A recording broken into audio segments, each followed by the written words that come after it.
Graças a Deus. Sol desta amada igreja, com a gloriosa paz do Senhor. Palavra do Senhor. Nos preparamos nesse dia certo de que Deus tinha algo poderoso a ministrar ao nosso coração. Saciar a sede da nossa alma. Impregnarmos da sua graça, manifestando a sua glória. Louvado seja Deus. Vamos abrir as nossas Bíblias sem mais delongas. Na epístola, a segunda epístola de Paulo à igreja de Coríntios, no capítulo de número 12, versículos de número 9 ao versículo de número 10.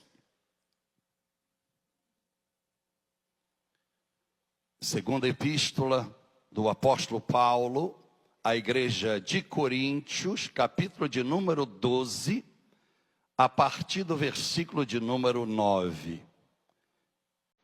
Iremos ler apenas 3 versículos da primeira epístola de Paulo também à igreja dos Tessalonicenses, lá em Tessalonicenses, no capítulo de número 5, a partir do verso de número 17. Graças a Deus. E diz assim a palavra a partir de 2 Coríntios, capítulo 12, verso 6, diz assim: ainda que me gloriasse, não seria nécio, em algumas traduções, insensato, porque estaria dizendo a verdade, mas abstendo-me para que ninguém pense de mim mais do que em mim vê ou de mim ouve, e para que não me exaltasse pelas excelências das revelações, foi-me dado um espinho na carne, a saber, um mensageiro de Satanás, para me esbofetear, a fim de não me exaltar. 3 vezes orei ao Senhor, para que o afastasse de mim, mas ele lhe disse: a minha graça te basta, pois o meu poder se aperfeiçoa na fraqueza. Portanto, de boa vontade, me gloriarei nas minhas fraquezas, para que em mim habite o poder de Cristo.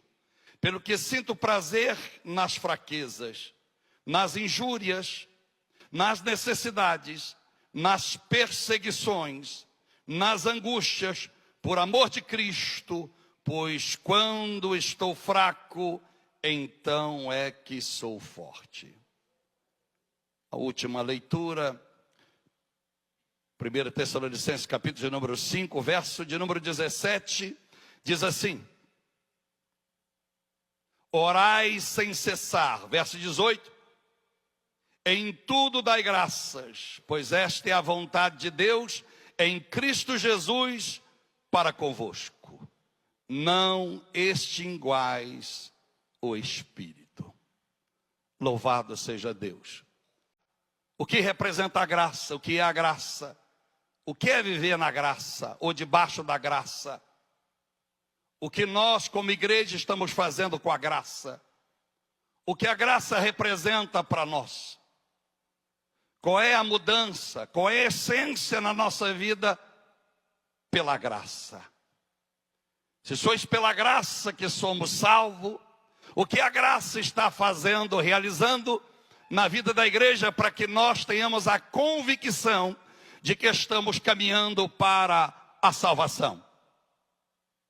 E nós deparamos com um texto em que Paulo, esse grande apóstolo, esse grande homem de Deus, dotado do fruto do Espírito na sua totalidade, dotado dos dons do Espírito ministeriais e de chamado, de Romanos 12 também, de 1 Coríntios 12, percebemos que Paulo é um homem maduro na essência da palavra. Percebemos que Paulo é um homem convicto do seu chamado. Quando nós lemos em Atos capítulo 19, verso de número 12, os lenços e os aventais de Paulo são levados para que enfermos fossem curados, demônios fossem expelidos das vidas possessas, pessoas a caminho do seu velório ressuscitadas. Percebemos que Paulo há uma autoridade grandiosa no mesmo capítulo de Atos, capítulo 19, verso 15. Os demônios que estão manifestando em Jerusalém, os demônios que estão atuando nas pessoas, mesmo que elas inconscientes não saibam. Os demônios olham para os filhos de Cefa, o sacerdote, e eles tentando manifestar um poder inexistente, manipulando uma glória que nunca tiveram, tentam ajudar alguém que estava possesso, precisando de uma ajuda espiritual. E esses filhos de Cefa tentam, numa unção invisível, jamais real, expulsar aquele demônio. O demônio se manifesta e diz: eu conheço muito bem quem é Jesus e também quem é Paulo. Quem é vós? Paulo tem fama no céu e no inferno. Paulo é conhecido pelo Senhor, é conhecido pelos anjos. Paulo é conhecido pelo clero.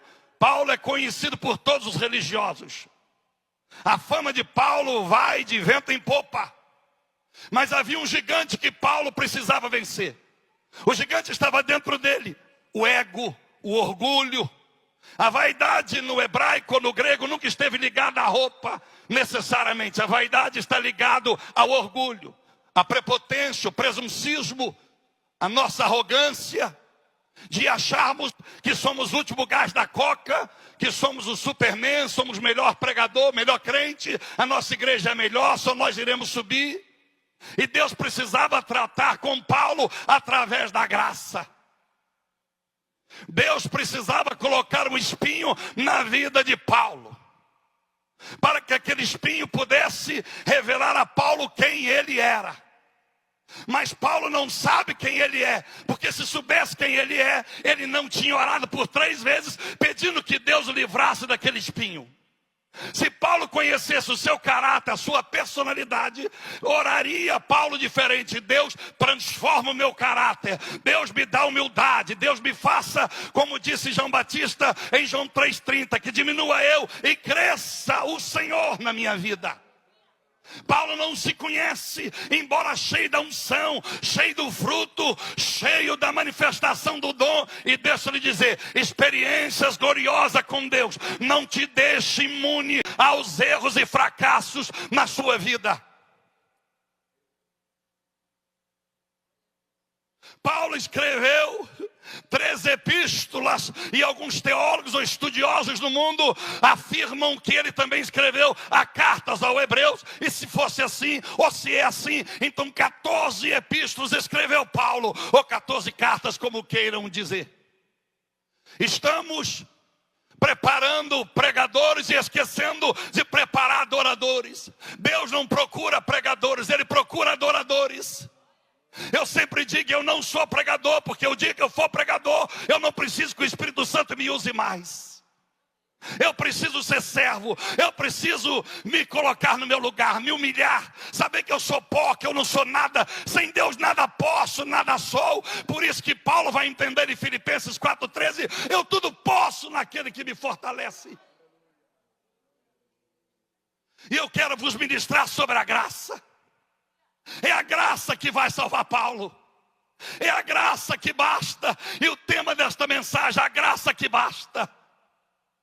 No grego falamos um só verbalização sobre graça, mas no hebraico há 3 vertentes sobre a graça.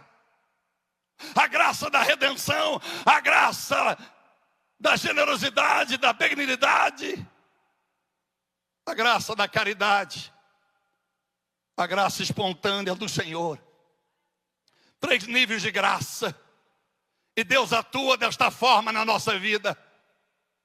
Nós sabemos que nessa geração as pessoas estão envolvidas em pedir tanta coisa, em pedir dinheiro, em pedir fama, em pedir casamento. A igreja não foi feita para se fazer casamento, para ganhar dinheiro, para criar profissionais. A igreja foi feita para purificar, para pregar, para transformar, para preparar santos para subir, porque as demais coisas não serão acrescentadas. Eu digo sempre para todas as pessoas: eu estou empreendedor, mas eu sou pastor. Há 21 anos eu amo ser pastor. Quando eu ministro como hoje, eu me isolo em jejum até agora, orando e dizendo: Deus, o Senhor me usa, o Senhor me mata naquele altar. Eu não posso usar aquele púlpito, aquele altar, para fazer agenda, para vender livro, para vender qualquer coisa. Altar é para profeta. Eu não quero pregar por ser amigo e admirador do meu presidente. Eu quero pregar se o teu espírito fala no coração dele, senão o Senhor me mata no caminho. Eu preciso de eu ser salvo.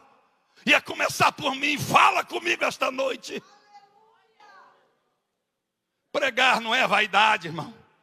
Não está em jogo aqui vaidade. Quem prega mais, quem prega menos. Nós todos somos iguais. Pregando mais ou pregando menos, nós vamos para o mesmo lugar. Deus não está atrás de pregadores de estrela, show, fama. Deus está atrás da nossa humildade. Às vezes nós gastamos tempo dizendo, porque diz assim no hebraico, no aramaico, no latim, não importa no aramaico, no latim, no hebraico, não importa. Deus é Deus, a graça é graça, poder é poder, e Ele é eterno, e Ele vai te salvar. Conhecendo o português, o grego ou não, Deus vai lhe salvar, se tudo depender da graça. Oh, aleluia. Paulo está sofrendo com aquele espinho na carne. Satanás está esbofeteando Paulo. Não era Satanás que regava o espinho, era o orgulho de Paulo que fazia o espinho ter mais dor. Não é o Satanás que nos vence, somos nós que damos por vencido por causa do nosso achismo, por causa das nossas posições que alcançamos, a nossa carteira, a nossa tribuna que sentamos, o lugar que estamos expostos na sociedade, não nos traz privilégio diante de Deus. Segundo Crônicas 19:7, o Senhor não recebe presentes. Deus não recebe presente, Deus recebe sacrifício. E não importa como estamos aqui, Deus é gracioso para te perdoar e nos abençoar. Segundo Crônicas capítulo 30, verso de número 15, está lá, Ezequiel está apavorado, Ezequias está apavorado, porque ele precisa ministrar a Páscoa, ele precisa restaurar a unção, o avivamento no meio do povo de Deus. E é chegada a Páscoa, mas o povo não estava purificado. Os sacerdotes não tinham sacerdotes em números que pudesse fazer ou celebrar aquela Páscoa. E ele permite, ele ora ao Senhor: Senhor, embora o povo não está preparado, embora o povo não está purificado, eu clamo ao Senhor, aqueles que estão de coração puro e reto, abençoa, Senhor. E o texto diz que Deus ouviu e abençoou o seu povo. Se o teu coração está quebrantado diante do Senhor, Ele te abençoará. Deus é bom. O espinho do Paulo era o caminho do céu. Deus não nos livra de muitas aflições, Deus não destrói, Deus não desarranja, Deus não retira certos espinhos da nossa vida, porque Ele sabe, sem Ele nós vamos para o inferno. É melhor ir com espinho para o céu do que sem espinho para o inferno. As lutas são necessárias, a prova é necessário. Oh, Espírito Santo de Deus, 1 Pedro 3, capítulo 3, verso de número 7. Se a vontade do Senhor é que padeceis por Ele, ainda que fazendo o bem, glorifique a Ele, faça o bem. Atos 14, 22, é necessário passar aflições, tribulações e provações, para que então, vencendo as possa herdar o reino eterno. É necessário. Hebreus capítulo de número 10, verso de número 36 a 38. É necessário perseverar, cumprir a vontade de Deus, pois após ter cumprido, receba a herança. No mundo teríamos aflições, mas as pessoas estão voltadas para o egocentrismo. Eu quero, eu preciso. Na igreja meu casamento vai mudar. O seu casamento muda em casa, não é na igreja. Porque não adianta na igreja orar, não adianta a igreja ensinar, se em casa não faz o dever de casa. Não há compreensão, não há humilhação, não há cumplicidade entre o marido e a esposa. A sua vida profissional, você vai prosperar não na igreja, é do lado de fora quando você se qualifica. Sem qualificação o mercado não aceita gente improdutivo. A igreja é para te dar sabedoria. Tiago 1,5, peça a sabedoria. Ela está disposta a todos que a pedirem com fé. É diferente a sabedoria de 1 Coríntios 12, a sabedoria como dom. É diferente a sabedoria como dom. No verso de número 11 de 1 Coríntios 12, está apenas disponível a quem o Espírito deseja. A de Tiago 1,5, para todos que pedem. É diferente. Meus amados irmãos, aonde está o espinho na sua vida que está te machucando? O que é na sua vida que tem destruído o seu chamado? Que tem machucado o seu casamento? Tem feito coisas terríveis na sua família? Tem impedido que você cresça no mundo espiritual e também no mundo material? Aonde está esse espinho? Ao invés de orar, dizer: Deus, arranca de mim essa prova, afaste de mim essa luta, dizer: Deus, me mostre por que esse espinho habita na minha vida. Deus não tira um espinho da sua vida sem tratar primeiro com o teu caráter. Porque se não tratar com o nosso caráter, outro espinho virá. Se Deus não nos mostrar quem somos nós espinhos irão proliferar na nossa vida. Há muita gente com o ministério amarrado, a vida amarrada, tudo amarrado, porque não estão orando certo. Orai sem cessar, mas sem o Espírito Santo oramos errado. Romanos 8, 26 e 27. É o Espírito que nos ensina a orar. É Ele que conhece a intenção do coração do homem. Ou nós oramos pelo Espírito, e com o Espírito oramos na carne usando o Espírito. A oração não vem, Deus não responde. Deus é maravilhoso, irmãos. Deus é bondoso.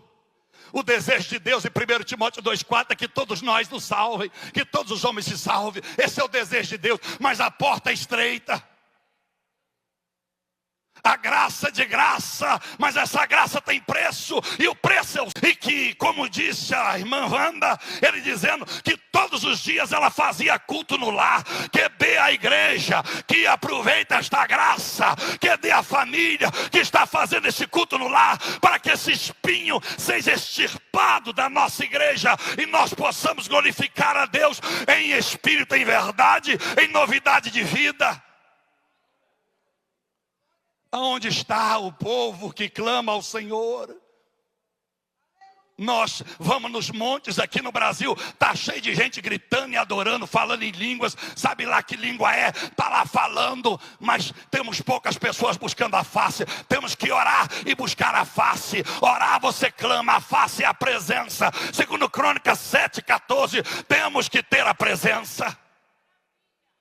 O Espírito Santo de Deus. Espinho no Antigo Testamento pode também ser chamado, ou pode ser sinônimo ou simbologia de inimigos. Assim Lutero conjecturava que o espinho podia ser inimigos de Paulo. Se eram inimigos, se era uma enfermidade, se era algum problema emocional, eu não sei. O que eu sei é que algo incomodava ele. Mas o Senhor olha para ele e disse: Paulo, eu te chamei por misericórdia, a minha graça te basta.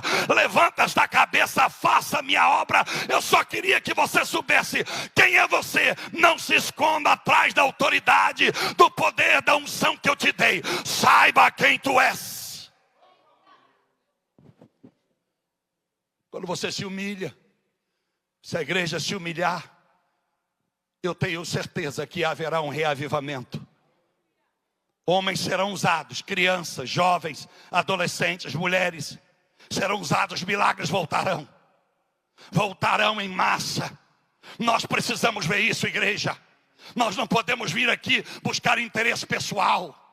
Nós não podemos vir aqui ficar buscando problemas que nós causamos e construímos lá na nossa casa, no nosso trabalho. Lamentações 3,39. Porque reclama e murmura o homem? Porque suplica o homem por algo, se os problemas que habitam no homem vêm dos seus próprios pecados? Diz o Senhor para Jeremias. Satanás não tem poder Toda vez que um crente diz amarra demônio, amarra capeta, é o enxumulamba, é o enxuto caveira, é o tranca-rua, não. Você está dando glória para Satanás. Quem toca e disciplina o crente é Jesus. É Deus, não tem nada a ver com Satanás. É Deus. Satanás só toca porque Deus permite. Amados irmãos, lembra de Jó, capítulo 1, versículo 3, Jó era o homem mais rico do Oriente. Lembra do verso 10? Satanás disse, agora eu sei. Sabe por que o Jó ama muito o Senhor? Diz ele, pastor Felizardo, porque o Senhor o protege, o Senhor multiplica os seus bens para todos os lados. Jó prosperava em tudo. Deixa eu chamar a atenção de todos nós. Deus o chama de íntegro e reto, mesmo tendo uma fé terceirizada. Porque no capítulo 42, verso 1, ele vai revelar que ele ouvia Deus de ouvir falar, nunca de ter visto. Nós podemos prosperar, podemos ter tudo na nossa vida, posição, títulos, honra, lisonja, exaltação. Você pode ter carro na garagem, empresas faturando, megas igrejas podem ser construídas e nós não termos experiência com Deus. Como Deus chama um homem de íntegro e reto, sem experiência, pastores, com ele. É o fim da picada. É o fim moral, declínio moral pleno da humanidade. Aonde alguém sem experiência com ele tem que ser exemplo para o capeta, porque faltava homens de Deus e mulheres de Deus na era de Jó. Quantos dizem assim, pastor, eu nunca dei cheque sem fundo, nunca traí minha esposa, nunca traí meu marido, pastor, eu nunca soneguei meu dízimo. Isso é parte da sua integridade, da nossa integridade. O nosso caráter nos obriga, nos manda fazer as coisas na luz. É porque vivemos uma geração tão escassa de referências que basta termos o nome limpo no Serasa que nós suspiramos como o último gás da coca. Somos poderosos. Deus quer muito mais do que prosperar a tua vida e a minha no mundo financeiro. Vamos parar de orar pelas coisas e vamos orar pelo Espírito Santo. Pedir a Ele, como Lucas 11:13, pedir o Espírito Santo que o Pai vos dará. Porque Mateus 6:32, o Pai conhece a vossa necessidade antes mesmo de pedir a Ele. Por que nos preocupamos? O que nos faz mendigar tão pouco quando Deus é tão grande? O que nos faz escolher o culto? Não, culto tem que vir, tem domingo vem, tem terça vem, tem quarta vem, tem quinta vem, tem sexta vem. Viva o Salmo 122, versículo 1. Alegrei-me quando me convidaram a ir à casa do Senhor. Hoje se escolhe o dia que vai pelo pregador que prega.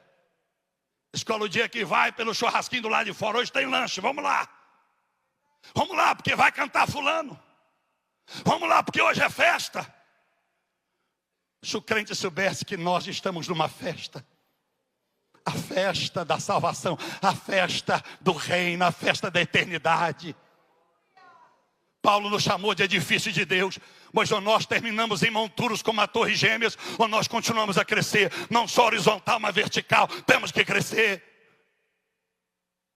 O Espírito Santo de Deus, aleluias, aleluias. O que nós buscamos? Autoridade. Paulo tinha. O que nós procuramos? Dons. Paulo tinha. O que nós procuramos? Fama. Paulo tinha, embora não queria. O que adianta termos tudo e não termos nada? O que adianta nós estarmos orando aqui, ouvindo esta palavra, e quando você sai deste culto, você continua com as perguntas sem resposta. Quem sou eu? Por que vivo isso? Por que isso acontece? Mas por que assim? Por que fui eu? Por que não foi fulano? Por que isso não acaba? Deus está provocando a mim e a você nos conhecer quem nós somos. Jamais poderemos conhecer quem é Deus se não sabemos quem somos. E sem saber quem somos, também jamais conheceremos a Deus na sua plena dimensão de glória.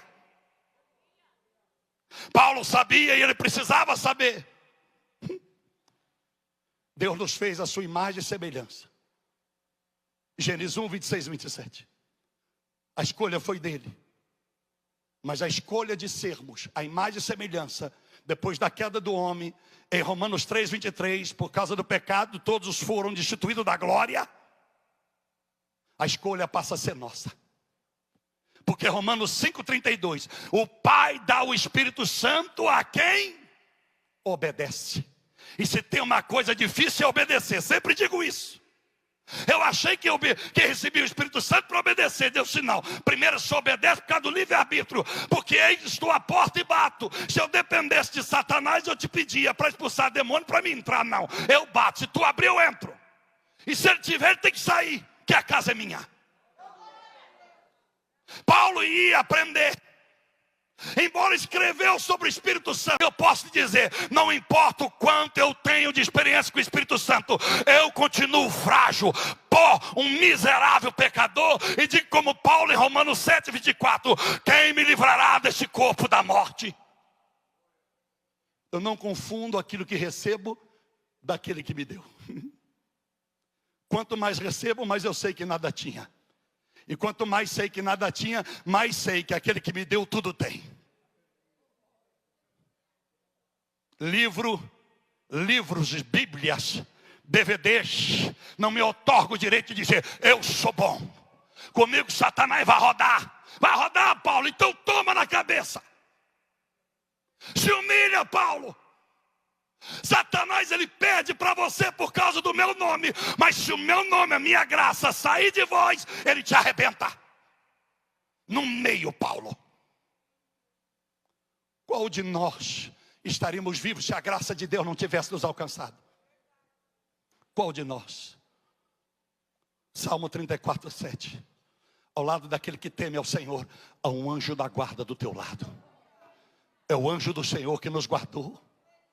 Mesmo ainda estando aqui como pecadores, já estou terminando.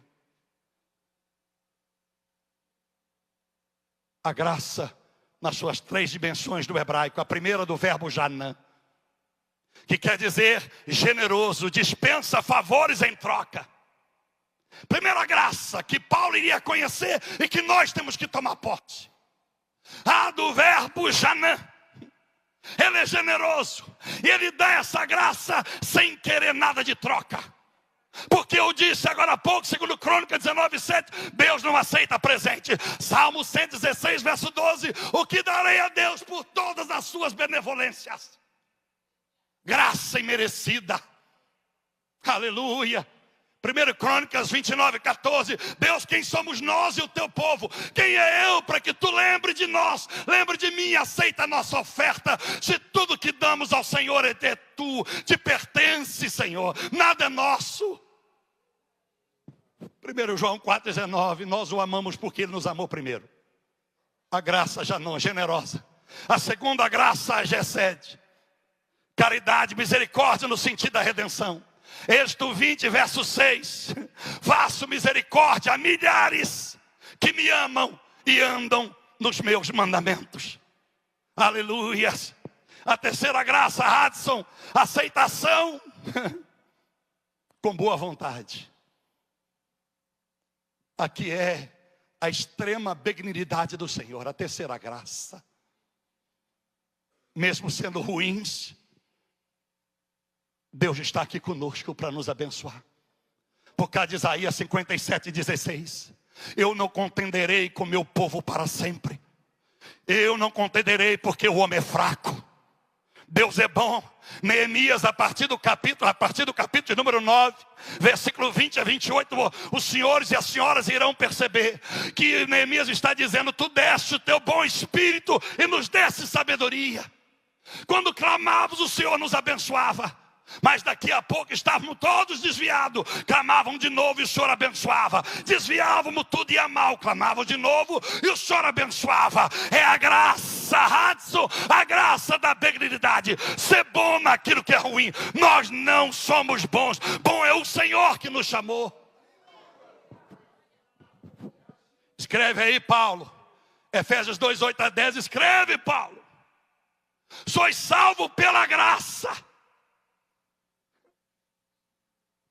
E eu termino 1 Reis 19:9. Elias se acha o grande pregador, o dono da unção. Vai para uma caverna. Satanás vai ser espinho na vida dele, por causa do orgulho de Paulo. Um homem muito acostumado a milagre, não estava acostumado à prova. Aqueles que estão acostumados a Deus os usar, o dia que Deus não usa, fica de bico. Deus curou a enfermidade da mãe, não curou do pai, fica com raiva. Elias estava lá. Quem sabe você está aí, triste, chorando, sem saber o que vai fazer da sua vida. Eu disse: Elias, o que tu faz aqui? É diferente, pastor Chagas, se ele perguntasse: o que tu faz aí?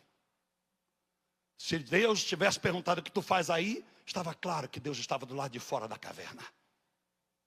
O que tu faz aqui? Eu já estava aqui, Paulo. Eu estou em todos os lugares.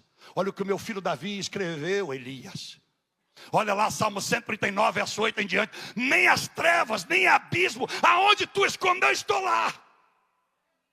Miqueias 7:8, ainda que caia 7 vezes, ó inimiga minha, não sorria de mim, porque o Senhor será a minha luz nas trevas. Deus quer te abençoar. A graça te basta.